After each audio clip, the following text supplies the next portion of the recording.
तो चलिए दोस्तों, स्वागत है आप लोगों का the rising sun by Imroz Milky में। काफी दिनों के बाद मुलाकात हम लोगों की हो रही है। कारण यही था कि तबीयत थोड़ा सही नहीं था। अभी बिल्कुल तबीयत सही है, तो आप लोगों को वीडियो मिलेगा कंटिन्यू। हम लोग एंशिएंट हिस्ट्री में देख रहे थे और एंशिएंट हिस्ट्री में हम लोगों ने महाजनपद काल को देखा। अभी चूंकि हम लोगों को पढ़ना है 6ठी शताब्दी ईस्वी, हम लोग चल रहे हैं, बीसी चल रहे हैं। 6ठी शताब्दी बीसी में ही हम लोग देख रहे हैं महाजनपद काल को हम लोगों ने देखा। इसी समय शुरू होता है भारत में जो है कि धार्मिक सुधार आंदोलन, जो भारत का प्रथम धार्मिक सुधार आंदोलन बोला जाता है। तो धार्मिक सुधार आंदोलन पे भी हम लोग डिस्कशन करेंगे। पहले हम लोग देखते हैं कि 6ठी शताब्दी ईस्वी था, वो किस प्रकार से कई बदलावों को इंडिकेट कर रहा था और इसका मुख्य कारण क्या था। इन बदलावों का, सभी बदलावों का मुख्य कारण था लोहा। तो पहले 6ठी शताब्दी ईस्वी की आप थोड़ा सा कंडीशन जान लीजिए कि ये बदलाव कैसी थी। 6ठी शताब्दी ईसा पूर्व, यानी इसे बोलेंगे 6th सेंचुरी बीसी। अगर यहां पे हम लोग देखेंगे 6th सेंचुरी बीसी में, तो उत्तर वैदिक काल के बाद का समय है, ये आता है, इतना आप लोगों को पता है, इससे पहले हमने डिस्कशन किया था। तो उत्तर वैदिक काल ने बहुत सारी परिस्थितियों में सामाजिक, आर्थिक, राजनीतिक हर कंडीशंस में बदलाव लाए, चेंज लाए। वह बदलाव 6ठी शताब्दी ईसा पूर्व में देखा जाता है। अगर राजनीतिक बदलाव की बात किया जाए इस समय, तो हम लोग राजनीतिक बदलाव में हम लोगों ने देखा कि किस प्रकार से जो राजनीतिक बदलाव होते हैं, राजनीतिक बदलाव में हम लोगों ने क्या देखा था कि जो जनपद थे वो इस समय बन गए महाजनपद। और इस बदलाव का मुख्य कारण क्या था? लोहा था। यानी राजनीतिक बदलाव में हम लोग देख रहे हैं कि जनपद बदल गए महाजनपद। किस समय आकर के 6ठी शताब्दी ईसा पूर्व में। जब हम लोग बात करेंगे धार्मिक बदलाव की, तो यहाँ पे देखेंगे धार्मिक रूप से जो बदलाव होता है, तो उत्तर वैदिक काल और उसके बाद के समय में जिस प्रकार की परिस्थितियां धर्म में आती हैं, उसी के विरोध स्वरूप यहाँ पे धार्मिक बदलाव में धार्मिक सुधार आंदोलन की शुरुआत होती है। यानी यहाँ पे होता है धार्मिक सुधार आंदोलन। ये ध्यान रखिए, धार्मिक सुधार आंदोलन। यही धार्मिक सुधार आंदोलन के बारे में हम लोग देखेंगे कि धार्मिक सुधार आंदोलन क्या है, इसी की प्रारंभ होगी और यह कड़ी आज से शुरू हो रहा है। यानी हम लोग कम से कम 2 धर्मों के बारे में अच्छे से पढ़ेंगे, जैन धर्म और बौद्ध धर्म के बारे में। लेकिन धार्मिक सुधार आंदोलन की पृष्ठभूमि क्या रही है, किस प्रकार से धार्मिक सुधार आंदोलन शुरू किए जाते हैं और क्यों शुरू किया जाता है, इन सब चीजों पे आज हम लोग डिस्कशन करेंगे। एक चीज और हम लोग देखेंगे कि आगे चल करके सामाजिक क्षेत्र में भी हम लोग देखे थे ढेर सारे बदलाव आए थे। उत्तर वैदिक काल के बाद सूत्र काल में हम लोगों ने देखा था ढेर सारे पाखंड आ गए। तो कहीं न कहीं धार्मिक सुधार आंदोलन का जुड़ाव सामाजिक सुधार से भी जुड़ा हुआ है, क्योंकि जब भी धार्मिक सुधार आंदोलन होते हैं तो उसका सीधा संबंध होता है समाज से। इसलिए कई जगह लिखा हुआ मिल जाता है धार्मिक एवं सामाजिक सुधार आंदोलन। तो आप लोग देखेंगे जैसे मॉडर्न हिस्ट्री में हम लोग पढ़ते हैं धार्मिक एवं सामाजिक सुधार आंदोलन, वह भारत में दूसरा आंदोलन था धार्मिक एवं सामाजिक सुधार को लेकर के। यह भारत का पहला धार्मिक सुधार आंदोलन है। तो इससे पहले कि हम लोग धार्मिक सुधार आंदोलन को पढ़ा जाए, उससे पहले हम लोगों को एक अच्छे तरीके से एक बैकग्राउंड को जानना, उस पृष्ठभूमि को जानना बहुत जरूरी है, जो धार्मिक सुधार आंदोलन के लिए बेस तैयार करते हैं, आधार तैयार करते हैं। तो बेस को जानने के लिए हमें कहाँ पहुंचना होगा? 6ठी शताब्दी ईस्वी के पूर्व पहुंचना होगा, पहले पहुंचना होगा, जो उत्तर वैदिक काल का समय था। और 6ठी शताब्दी ईस्वी का प्रारंभिक समय जो था, जहाँ पे धर्म में एक बड़े बदलाव आते हैं, उन बदलावों के विरोध स्वरूप ही आंदोलन की शुरुआत होती है। जिसे हम लोग देखेंगे कौन लोग इसको जो है कि आगे चल करके नेतृत्व प्रदान करते हैं। तो पहले हम लोग देख लेते हैं, आप लोग हेडिंग यही बना लेंगे, इस 6ठी शताब्दी ईसा पूर्व में धार्मिक सुधार आंदोलन की पृष्ठभूमि। ये आप लोगों की हेडिंग होगी कि धार्मिक सुधार आंदोलन की पृष्ठभूमि।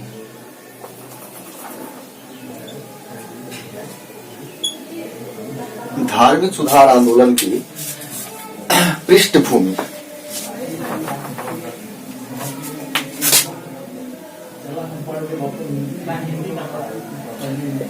धार्मिक सुधार आंदोलन की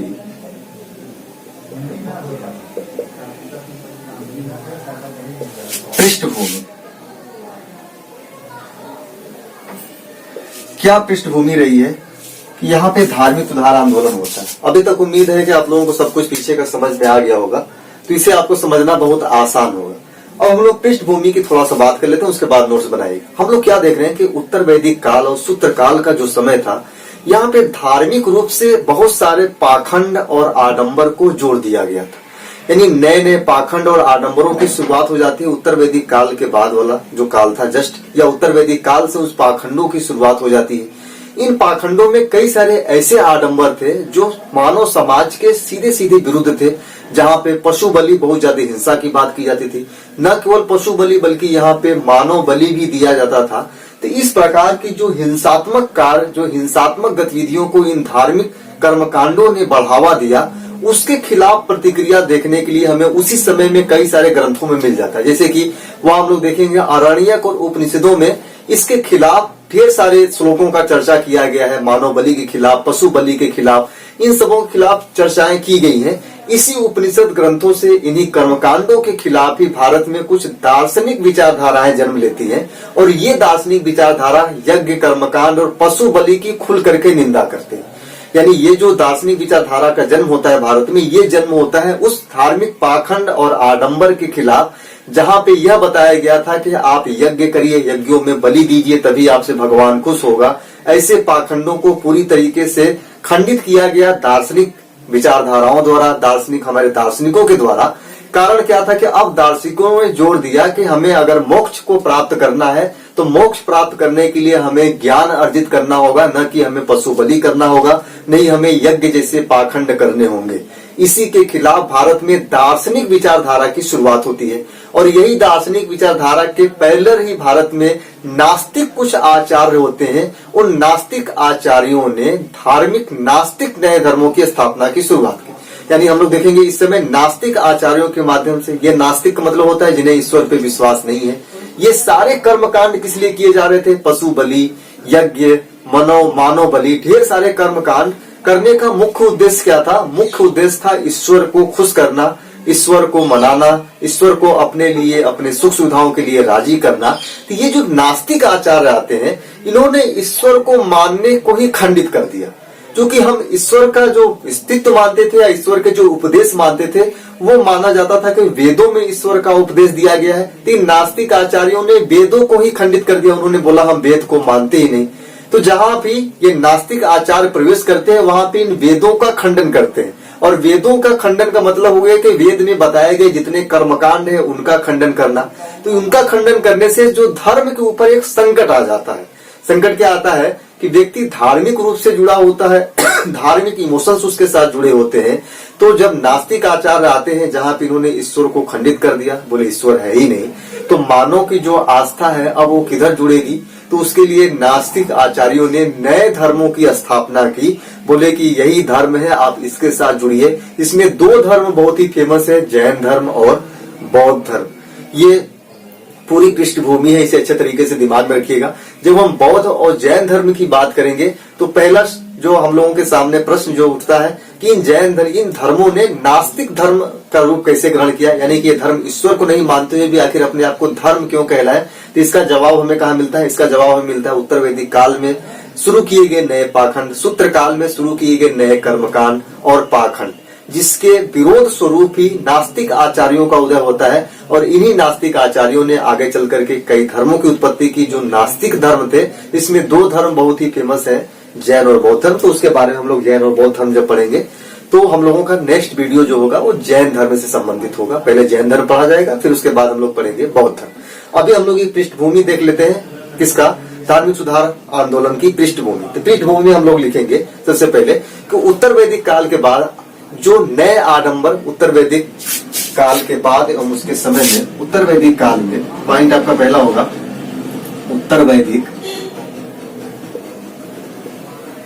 काल में, तथा उसके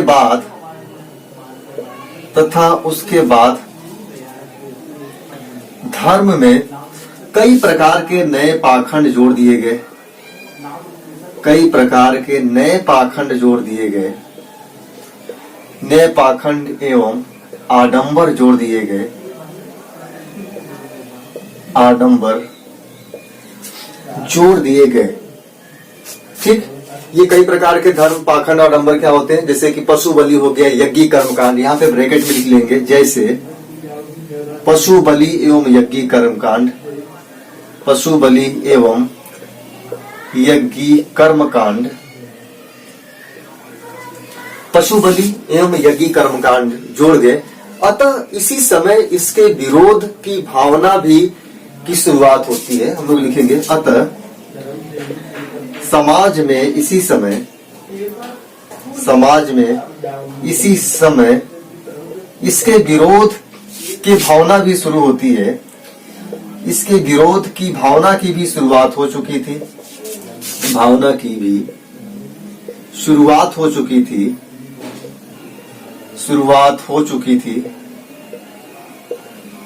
जिसे हम आरण्यक एवं उपनिषद ग्रंथों में देख सकते हैं। जिसे हम आरण्यक एवं उपनिषद ग्रंथों में देख सकते हैं।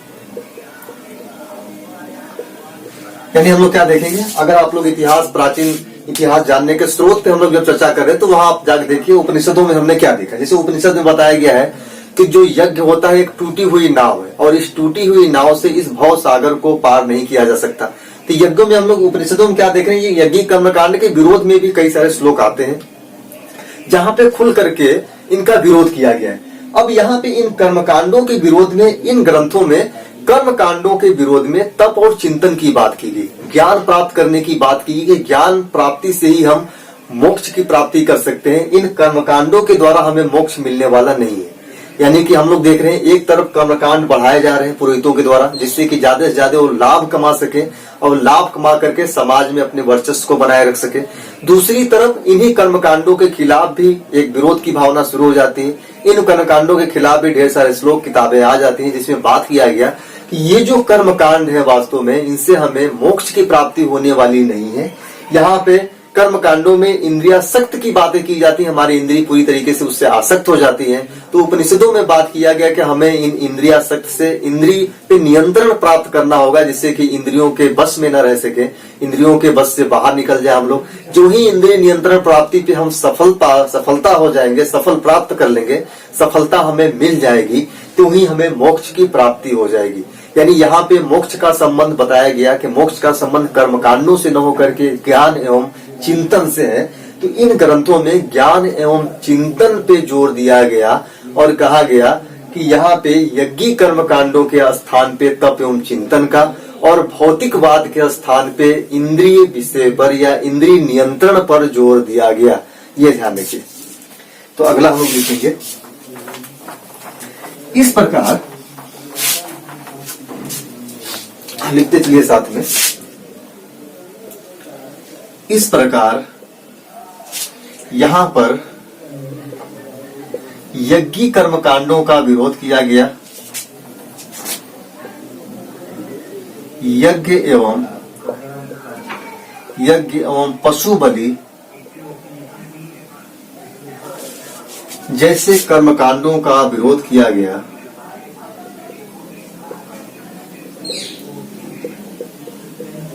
कर्मकांडों का विरोध किया गया तथा यज्ञ के स्थान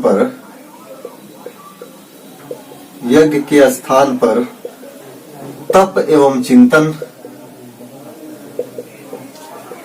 तथा भौतिकवाद के स्थान पर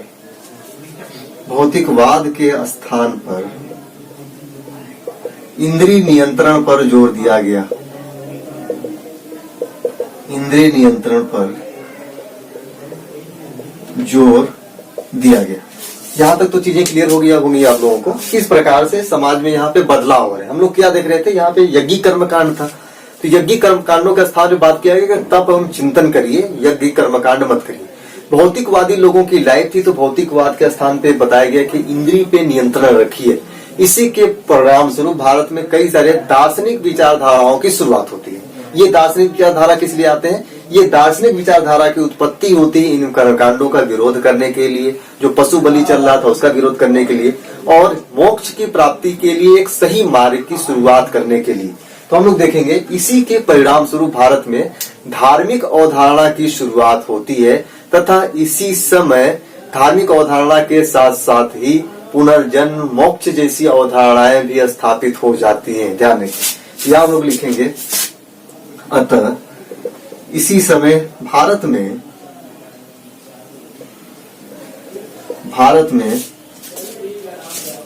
दार्शनिक अवधारणा की शुरुआत होती है।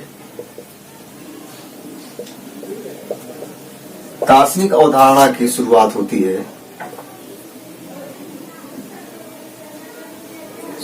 होती है, साथ ही मोक्ष, पुनर्जन्म जैसी अवधारणाएं भी आ जाती हैं,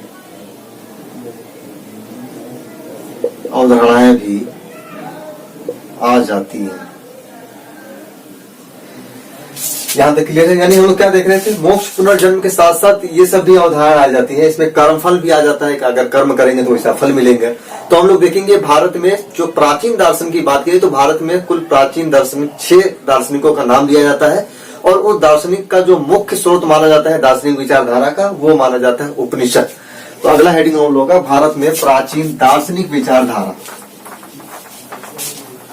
भारत में प्राचीन दार्शनिक विचारधारा, ये हमारा हेडिंग होगा।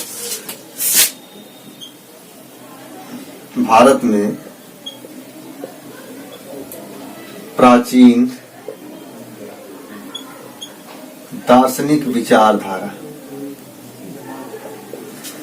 और भारत में प्राचीन दार्शनिक विचारधारा यानी हम लोग क्या देख रहे हैं कि कहां शुरुआत होती है दार्शनिक विचारधारा की। इसका पृष्ठभूमि क्या बन जाता है हमारा, यही बन जाता है उत्तर वैदिक काल की बाद की परिस्थितियां। वही पृष्ठभूमि हमारा बनेगा भारत में नास्तिक आचार्यों की शुरुआत की, और वही पृष्ठभूमि बनता है हमारे में नए जो धार्मिक सुधार आंदोलन होते हैं उसकी बनता है। तो एक ही पृष्ठभूमि 3 रूपों में नए सुधार आ रहा है। दार्शनिक विचारधारा की शुरुआत होती है, नास्तिक आचार्य आ जाते हैं, और इन्हीं नास्तिक आचार्यों के द्वारा भारत में धार्मिक सुधार आंदोलन की शुरुआत होती है। तो हम लोग लिखेंगे भारत में जो प्राचीन दार्शनिक विचारधारा थी उसकी संख्या कुल 6 थी। हम लोग लिखेंगे भारत में प्राचीन दार्शनिक विचारधाराओं की कुल संख्या, धाराओं की कुल संख्या 6 है, जिनका मूल स्रोत उपनिषद माना जाता है। उपनिषद माना जाता है। यहां से भी देखिए प्रश्न यहां से भी आता है कि ये जो दार्शनिक विचारधारा है 6 के 6 कौन कौन सी विचारधारा है। तो हम लोग देखते हैं 6 का नाम, कौन कौन सी विचारधाराएं हैं दार्शनिक। क्योंकि पूरा विषय फिलॉसफी से जुड़ जाता है, लेकिन ऐतिहासिक रूप से इसलिए जुड़ा हुआ है कि ऐतिहासिक रूप में हम लोग देख रहे हैं हमारे समाज में क्या परिवर्तन लाया जा रहा है इन दार्शनिक विचारधाराओं के द्वारा, इसलिए इनका अध्ययन इतिहास में भी किया जाता है। जो ऑप्शनल के तौर पे पढ़ रहे होंगे हिस्ट्री, वो थोड़ा ज्यादा अध्ययन करते हैं, ज्यादा इन द सेंस इनके दार्शनिक विचारों को भी जानने का प्रयास करते हैं। लेकिन चूंकि हम लोग ऑप्शनल के लिए इतिहास यहाँ पे पढ़ नहीं रहे हैं तो हम लोगों को उतना ज्यादा डीप जानने की जरूरत नहीं है। एग्जाम के पॉइंट ऑफ व्यू से जो इंपॉर्टेंट है, जहां से प्रश्न बनते हैं, वो चीजें हम लोग यहाँ पे जानेंगे। तो भारत की सबसे प्राचीन अगर दर्शन की बात की जाए तो वह दर्शन है सांख्य दर्शन। ध्यान दें, तो नंबर 1 हो जाएगा सांख्य दर्शन। सांख्य दर्शन अगर यहां आप देखेंगे तो बोलेंगे यह भारत की सबसे प्राचीन दर्शन है। भारत की सबसे प्राचीन दर्शन है, ठीक। इसकी स्थापना यानी भारत का जो सबसे पहला दर्शन है कौन है, सांख्य दर्शन है। और अगर इसकी स्थापना की बात की जाए तो इसकी स्थापना किए थे कपिल ने।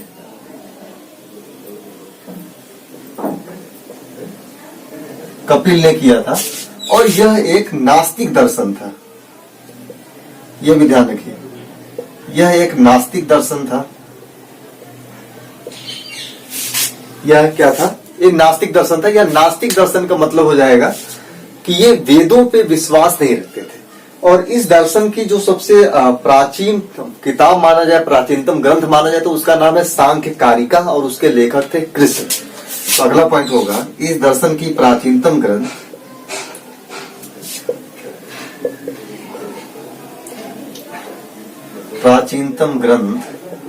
सांख्य कारिका है, जिसके लेखक कृष्ण हैं।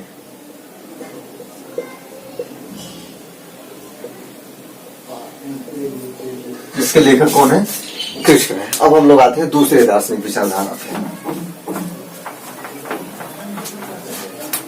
दूसरी की बात की जाए तो दूसरे दार्शनिक विचारधारा दूसरे नंबर पे योग दर्शन अब योग दर्शन की स्थापना किसने किया था, आप लोगों को पता है। इसकी स्थापना पातंजलि ने किया था। ये ऋषि थे, ऋषि पातंजलि ने किया था। जिससे हम लोग देखते हैं अभी वर्तमान में भी क्या देख रहे हैं कि बाबा रामदेव का जितना भी जो भी उसके प्रोडक्ट है सारे पातंजलि के नाम से वो निकालता है रामदेव। तो ये रामदेव किसका फायदा उठा रहा है, ये उठा रहा है पातंजलि ऋषि का फायदा उठा रहा है। उनके नाम का वो फायदा उठा करके पूरे देश को चुना लगा रहा है, लूट रहा है। फालतू की चीजें, बेकुल ब्रांडेड चीजें, मतलब खराब की चीजें सिर्फ इसलिए बिक रहा है उसका कि पातंजलि गुरु योग से उसने जोड़ लिया अपने आप को, और योग से जोड़ने का फायदा क्या उसे उठाया, पातंजलि ऋषि का प्रयोग किया। यानी बाबा रामदेव पूरी तरीके से शुद्ध रूप से व्यवसायिक व्यक्ति है, जिसने धार्मिक रूप से लोगों को कॉन्शियस करके, धार्मिक रूप से लोगों की विचारधाराओं को अपने तरफ मोड़ करके उसने हिंदू धर्म के रूप में स्थापित किया पातंजलि, और पातंजलि को एक ब्रांड के रूप में इसने बना दिया है। यानी कि उसकी जो बुद्धि काम कर रही है बाबा रामदेव की, वो पूरी तरीके से कारपोरेट बुद्धि काम कर रहा है। लेकिन जो लोग यूज कर रहे हैं उस पतंजलि प्रोडक्ट को, वो धार्मिक बुद्धि काम करते हुए उसका यूज करते हैं। तो यहाँ पे बाबा रामदेव ने दो फायदा उठाया, धर्म का फायदा उठाया अपने प्रोडक्ट के रूप में, और आज उसने भारत में देखा जाए तो अरबों रुपए का व्यापार हो पतंजलि प्रोडक्ट से, जो एक नंबर का घटिया प्रोडक्ट होते हुए भी इसे लोग एक्सेप्ट करते हैं और स्वीकार करते हैं, और खूब मजे से इसका इस्तेमाल भी किया जाता है। हालांकि अभी पतंजलि के संदर्भ में ढेर सारी रिपोर्ट आई है, जैसे कि नेपाल में उसके 6 प्रोडक्टों को बैन लगा दिया गया था। उसका जब चेक किया गया तो प्रोडक्ट पूरी तरीके से फेल्ड पाए गए। वैसे ही भारत में भी इसके ढेर सारे प्रोडक्ट पूरी तरीके से फेल्ड पाए गए हैं। बावजूद इसके भी उसने धर्म का जिस तरीके से इस्तेमाल किया है उससे लोगों का विश्वास बना हुआ है, और उसी का आज फायदा रहा है कि आज जगह जगह पे पतंजलि स्टोर दिन पर दिन बढ़ता जा रहा है, और उसका राजस्व में हर साल करोड़ों और अरबों रुपए की वृद्धि हर साल हो जाती है। तो आप लोग थोड़ा सा इस चीज को भी समझने का प्रयास किया करिए कि किस तरीके से कौन सा व्यक्ति कौन बिजनेस कर रहा है। 1990 के बाद हमारे यहाँ जितनी भी चीजें चल रही हैं, कुछ भी धार्मिक नहीं रह गया है। सब कुछ कहीं न कहीं व्यवसाय से जुड़ गया है, सब कुछ कारपोरेट से जुड़ गया है। वह व्यक्ति सफल इस समय है जिसने धर्म को कारपोरेट से जोड़ लिया है, और बाबा रामदेव इस मामले में पूरी तरीके से सफल रहा। उसने अपने धार्मिक योग को कारपोरेट से जोड़ करके आज करोड़ों और अरबों रुपए, कई खरबों रुपए का हर साल उसकी जो है कि बिक्री होती है, यानी लाभ राजस्व में वो कमा रहा है। तो इस चीज को भी ध्यान रखिए। तो योग दर्शन की बात किया जाए तो योग दर्शन इसकी स्थापना के प्राचीनतम ग्रंथ है, उसका नाम है योग सूत्र। इसका प्राचीनतम ग्रंथ है योग सूत्र, और योग सूत्र के लेखक कौन है, ऋषि पातंजलि ही योग सूत्र को इन्होंने लिखा था, ये ध्यान रखिए। ऋषि पातंजलि ने ही योग सूत्र को लिखा है। उसके बाद हम लोग आते हैं न्याय दर्शन पे। अगर न्याय दर्शन की हम लोग बात करें तो न्याय दर्शन के जो संस्थापक हैं वो है गौतम, ऋषि गौतम। न्याय दर्शन के संस्थापक हैं ऋषि गौतम। न्याय दर्शन के जो प्राचीनतम जो ग्रंथ मानी जाती है वो न्याय सूत्र माना जाता है, और इसके भी लेखक वही है, ऋषि गौतम ने ही लिखा है। ऋषि गौतम ने ही लिखा है इसका प्राचीनतम ग्रंथ, और इस प्राचीनतम ग्रंथ का नाम है, बहुत इंपॉर्टेंट ग्रंथ है, इसको ध्यान रखिएगा, न्याय सूत्र। माना जाता है कि भारत में तर्क विद्या की जो शुरुआत की गई वो तर्क विद्या की शुरुआत न्याय सूत्र से ही किया गया था, यानी यह तर्क विद्या का भारत में मूल स्रोत माना जाता है। आज हम लोग फिलॉसफी में लॉजिकल स्टडी करते हैं, जो तर्क विद्या जो समाहित की गई दर्शन में, तो वो दर्शन का जो मूल स्रोत माना जाता है वह न्याय सूत्र ही माना जाता है। तो यहाँ पे आप लोग इसको लिखेंगे कि तर्क विद्या का मूल स्रोत है ये, तर्क विद्या का मूल स्रोत क्या है, न्याय दर्शन। उसके बाद आता है वैशेषिक दर्शन, जिसकी रचना किया था कणाद ने, वैशेषिक दर्शन। सारे दर्शन बहुत ही इंपॉर्टेंट है, ध्यान रखिएगा, और सभी दर्शनों के संस्थापक और याद कर लीजिएगा कौन है। तो वैशेषिक दर्शन के संस्थापक हैं कणाद, इन्होंने इसकी स्थापना किया था। सभी दर्शनों के अपने अपने विचार हैं, इस फिलॉसफी में सब ज्यादा पढ़ा जाता है, और इसका जो प्राचीनतम ग्रंथ है उसका नाम है वैशेषिक सूत्र, ध्यान रखिएगा, इसका प्राचीनतम नाम है वैशेषिक सूत्र, और इसके भी लेखक यही है, कणाद साहब ही, इन्होंने ही इसको लिखा है। उसके बाद आते हैं हम लोग जो है कि जैमिनी दर्शन। वैशेषिक दर्शन के बाद आता है जैमिनी साहब ने लाया था एक दर्शन जिसका नाम था मीमांसा दर्शन। मीमांसा दर्शन, इसके संस्थापक हैं जैमिनी। मीमांसा दर्शन के संस्थापक कौन है? जैमिनी है। और इसका जो प्राचीनतम ग्रंथ है उसका नाम है मीमांसा सूत्र। इसका प्राचीनतम ग्रंथ है मीमांसा सूत्र।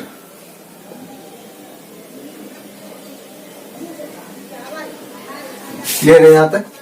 यानी इसका प्राचीनतम ग्रंथ हो गया मीमांसा सूत्र। और लास्ट में एक दर्शन है, बहुत ही फेमस दर्शन है, वेदांत दर्शन, जिसे उत्तर मीमांसा भी बोला जाता है। और इसकी जो स्थापना किया था वादरायण ने किया था, ये ध्यान रखें, वेदांत दर्शन। और वेदांत दर्शन के तहत ही हम लोग अध्ययन करते हैं। शंकराचार्य और रामानुज का अध्ययन इसी वेदांत दर्शन के तहत ही किया जाता है। वेदांत दर्शन को बाद में कई भागों में बांट दिया जाता है, तो फिलॉसफी का विषय है, वहां पे जाने की जरूरत नहीं हम लोगों का। बस यहाँ ये ध्यान रखिए, वेदांत दर्शन, इसे उत्तर मीमांसा दर्शन भी बोला जाता है। उत्तर मीमांसा दर्शन ये भी बोला जाता है। और इसकी स्थापना किया गया था वादरायण के द्वारा। और इसका जो प्राचीनतम ग्रंथ है उसका नाम है ब्रह्मसूत्र। ब्रह्मसूत्र इसका प्राचीनतम नाम है और इसकी रचना इन्होंने ही किया था, वादरायण ने। तो ये हमारे प्राचीनतम 6 दार्शनिक विचारधाराएं रही जहां पे दर्शन हमारे सामने आता है। अभी भी हम लोग भारत के दर्शन में जब अध्ययन करते हैं फिलॉसफी के तहत, तो इन्हीं दार्शनिकों का अध्ययन किया जाता है। कुछ और भी दार्शनिक हैं यहाँ पे जो जुड़ जाते हैं, लेकिन मुख्य रूप से यही 6 दार्शनिक माने जाते हैं, 6 दर्शन माने जाते हैं। इन 6 दर्शनों का अध्ययन किया जाता है और इसमें हम लोग देखते हैं कि किस प्रकार से मोक्ष की प्राप्ति के लिए अलग अलग मार्ग बताए गए। इन सभी दर्शनों में मोक्ष प्राप्ति के लिए कर्म कांडों की पूरी तरीके से खुल करके अवहेलना किया गया। कहीं भी कर्म कांडों की बात नहीं की जाती है यहाँ पे कि यज्ञ किया जाए या पशु बलि या आडंबर, इस तरीके के कर्म कांडों का खुला विरोध किया गया है। और इन सभी दर्शनों में मोक्ष प्राप्ति के मार्ग के रूप में ज्ञान को सबसे ज्यादा तरजीह दिया गया है कि ज्ञान अर्जित करिए और मोक्ष तभी प्राप्त होगा जब ज्ञान अर्जित करेंगे। कर्म कांड, यज्ञ करवाने से, पशु बलि देने से या और आडंबर करने से हमें मोक्ष की प्राप्ति नहीं हो सकती।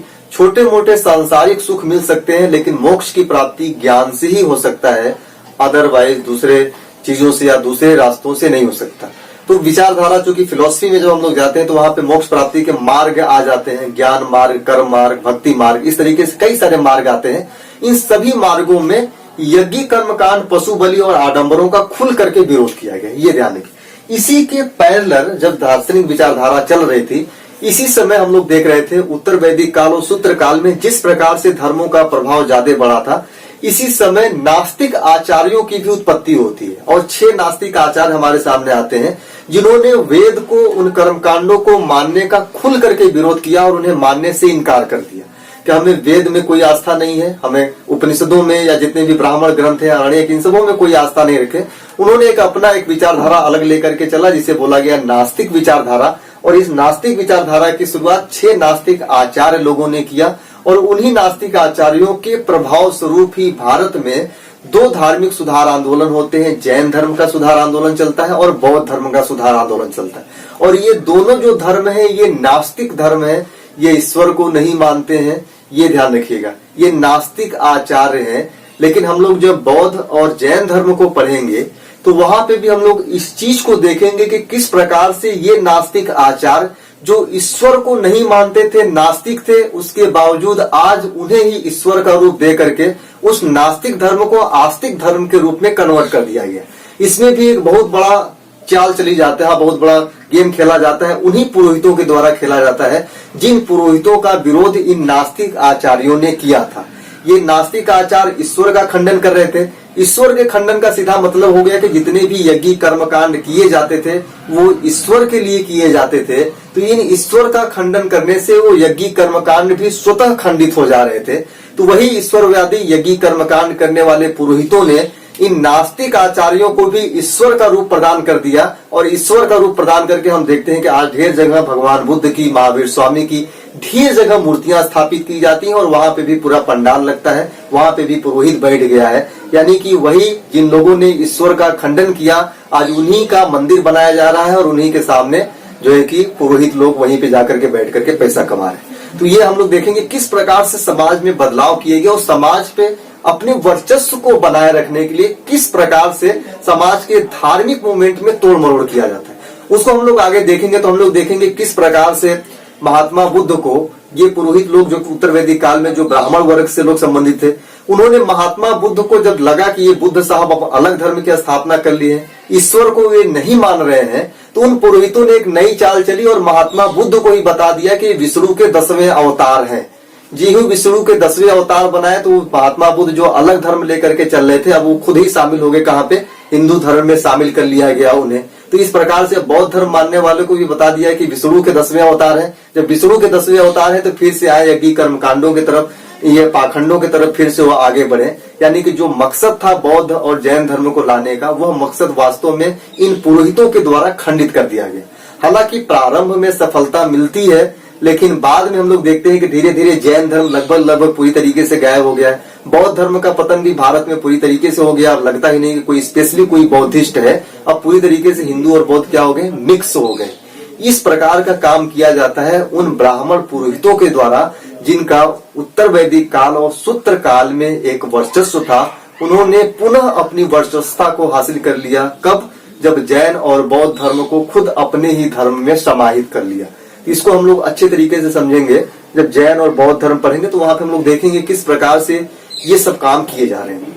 इतना ध्यान रखिएगा, ये सारे कॉन्सेप्ट खूब अच्छे तरीके से समझ लीजिए। ये मेंस में आपको बहुत काम आने वाला है और इस तरीके से आपको पूरे यूट्यूब में कोई पढ़ाएगा नहीं। इसको आप लोग नोट डाउन कर लीजिए अच्छे तरीके से, तो अच्छे से समझते चलिए। अब हम लोग बात कर लेते हैं 6 जो नास्तिक आचार है उनके बारे में। फिर उसके बाद अगले वीडियो में हम लोग बात करेंगे जैन और बौद्ध धर्मों के बारे में। तो हम लोग यहाँ पे हेडिंग होगा हम लोगों का, भारत में 6 नास्तिक आचार। भारत में 6 नास्तिक आचार। कौन कौन से आचार्य थे? 6 नास्तिकों का नाम। कभी कभी देखिए नाम भी इनका पूछता है, इस वजह से बताना यहाँ काफी जरूरी है। हमें लग रहा है कुछ भी छूटना नहीं चाहिए। पहला है मोखलीपुत्तिस। इनका नाम सुने होंगे, कई बार प्रश्न भी पूछा गया है यहाँ से। मोखलीपुत्तिस, इसने आजीवक संप्रदाय की स्थापना की थी। कौन सी संप्रदाय? ये पूछता भी है कि आजीवक संप्रदाय की स्थापना किसने की थी? मोखलीपुत्तिस। ये क्या था? भाग्यवादी था और नियतिवादी था। भाग्यवादी या नियतिवादी था। यानी यह मानता था कि सब कुछ भाग्य है, जो भाग्य में लिखा है वही होगा, जो नियति में, जो प्रकृति ने रच दिया है वही होगा। दूसरा हो जाएगा, दूसरे जो थे पूर्ण कश्यप, उनका नाम था पूर्ण कश्यप। ये इनका जो विचारधारा था, ये विचारधारा था अक्रियवादी। अक्रियवादी, अक्रियवादी का मतलब ये मानते थे कि हमारे जो कर्म फल होते हैं, हम मानते हैं कि हम जो करेंगे वैसा ही हमें फल मिलेगा। तो ये बोलते हैं ऐसा कुछ होता नहीं है, हमारे न कर्म फल होते हैं, नहीं हमें कर्म फल के अकॉर्डिंग कुछ चीजें मिलती है। इन्होंने कर्मों पे विश्वास नहीं जताया, किसी भी कर्म फल को नहीं माना, इन्होंने पूरी तरीके से खंडित कर दिया। और तीसरे नंबर पे थे जिनका नाम था अजीत केश कम्बलम। ये उच्छेदवादी थे। उच्छेदवादी का मतलब सब कुछ नष्ट हो जाता है। अजीत केश कम्बलम, इनका नाम है अजीत केश। इनकी जो विचारधारा थी वह था उच्छेदवादी। विचारधाराओं के ध्यान रखिए। उच्छेदवादी का मतलब होता है कि एक बार जो नष्ट हो जाता है वो दोबारा नहीं आता। तो मान लेते हैं कि आत्मा एक बार नष्ट हो गया तो फिर दोबारा आएगी? नहीं आएगी। ये इस चीज का खंडन कर देते हैं कि एक बार जो चीजें नष्ट हो गई वो दोबारा नहीं आती, यानी नष्ट होने के बाद फिर दोबारा नहीं आता है। यानी कि उच्छेदवाद का मतलब हो गया कि नष्ट होने के बाद फिर दोबारा नहीं आता। फिर अगला है पुकुतकच्चायन। ये भी काफी ये शाश्वतवादी है। पुकुतकच्चायन इनका नाम है। नाम आप लोग खूब अच्छे तरीके से याद रखिएगा। चौथे नंबर पे है पुकुतकच्चायन। और पुकुतकच्चायन मतलब ये क्या था? ये थे शाश्वतवादी थे। शाश्वतवादी का मतलब जो कुछ है वो हमेशा बना रहता है, कभी भी नष्ट नहीं होता है। इनकी विचारधारा थी शाश्वतवादी। शाश्वतवादी, शाश्वतवादी मतलब लगातार कंटिन्यू बने रहने वाला, जो कभी भी नष्ट नहीं होता है। हम लोग देखेंगे किस प्रकार से जब बौद्ध जैन धर्म पढ़ेंगे तो ये मिश्र के रूप में आता है। उसके बाद था संजय वेलीपुत्र, जो संदेहवादी थे। 5वें नंबर पर संजय वेलीपुत्र, ये थे। इनकी विचारधारा थी संदेहवादी। ये सभी नास्तिक आचार्य थे। ये ध्यान रखिए। संदेहवादी का मतलब ये हर चीज पे संदेह करते थे। बोलते थे सत्य तक पहुंचने के लिए हमें संदेह करना होगा, शंका करना होगा, शायद शब्द लगाना होगा, शायद ऐसा हो सकता है, शायद ऐसा नहीं हो सकता। इनकी विचारधारा संदेहवादी थी। तीसरा था जिसका नाम था जो है कि एक और व्यक्ति थे छठे नंबर पे, जो महावीर स्वामी को ही इनका नाम माना गया था, जैसे कि निगुणनाथ पुत्र उनका माना गया था, निगंठनाथ पुत्र। ये माना गया कि महावीर स्वामी का ही ये नाम था। और महावीर स्वामी कौन थे? जैन धर्म के पुरोहित थे। महावीर स्वामी का ही यह नाम था। और महावीर स्वामी जैन धर्म के 24वें तीर्थकर थे। ये सही, महावीर स्वामी को ही निगंठनाथ पुत्र कहा गया है। किसे? महावीर स्वामी को। तो ये हम लोगों ने समझा छठी शताब्दी ईसा पूर्व में धार्मिक सुधार आंदोलन की ये पृष्ठभूमि थी कि किस प्रकार से धार्मिक सुधार आंदोलन की शुरुआत किया गया।